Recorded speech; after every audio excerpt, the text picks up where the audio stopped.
Bon, pendant qu'on se parle, la deuxième partie est en train de s'imprimer. Je vais assembler la première partie et je vais faire même aussi le diagnostic des certaines choses qui sont des erreurs de conception dans le fond. Bon, première des erreurs. La tolérance était trop basse.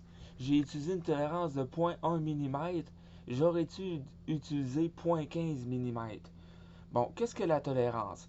En menuiserie, si vous avez un goujon d'un quart de pouce, vous arrivez avec une mèche d'un quart de pouce, vous faites le trou, vous rentrez le goujon dans le trou, ça marche, numéro un, pas de problème.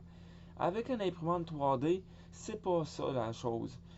Il y a comme un phénomène de rapetissement de la pièce qui se produit lors du séchage de l'encre UV. Euh, donc, il faut jouer avec une tolérance. Ce qui veut dire, on a un goujon d'un quart de pouce, on prend un trou de un quart de pouce plus deux fois la tolérance.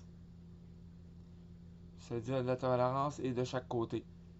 Ce qui donne la bonne précision pour que les pièces s'embriquent une dans l'autre. Moi, dans cet exemple, la tolérance était trop basse. Il a fallu que je rentre la pièce plusieurs fois avant qu'elle puisse s'insérer ainsi.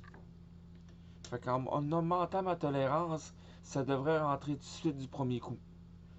Il y a aussi, vu que j'ai trop forcé, parce que la tolérance était basse, j'ai craqué. Comme vous pouvez voir, attendez, je vais essayer de zoomer comme il faut. Non, je vais zoomer, je vais jouer avec le focus. J'ai craqué. Regarde, comme vous pouvez voir ici. J'ai craqué mon cadre. Si les pièces auraient été plus lousses, j'aurais pas forcé autant. Fait qu'en montant mon tolérance, la tolérance, je devrais être correct la prochaine fois. Bon. Ensuite, deuxième des erreurs. J'avais fait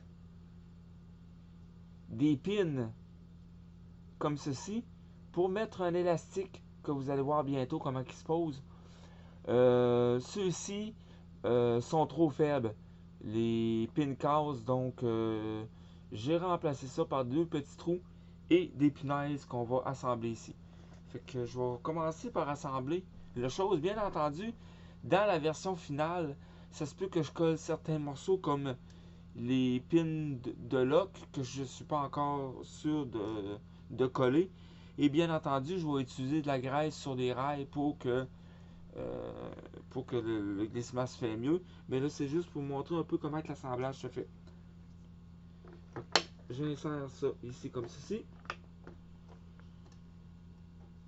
Une fois que la pièce est insérée, j'insère ici, ah oui, ici ces petites rails ont des encavures. Ça sert justement à les bloquer et les rester en position.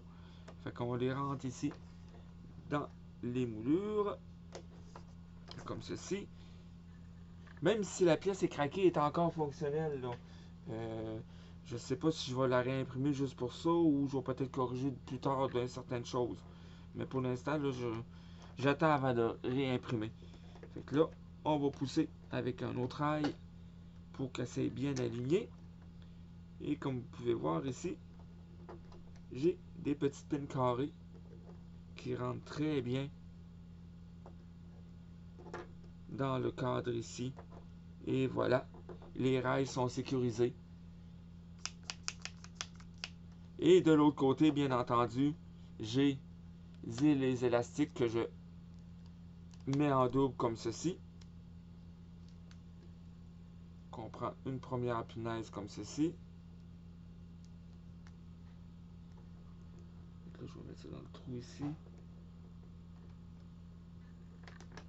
Et voilà. Là, la première punaise est dans le trou.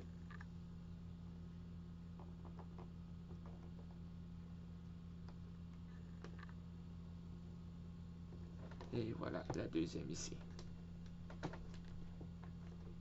Fait que là, on a notre système. Bien entendu, là, je peux installer l'élastique des deux côtés, mais on a déjà un système qui est quand même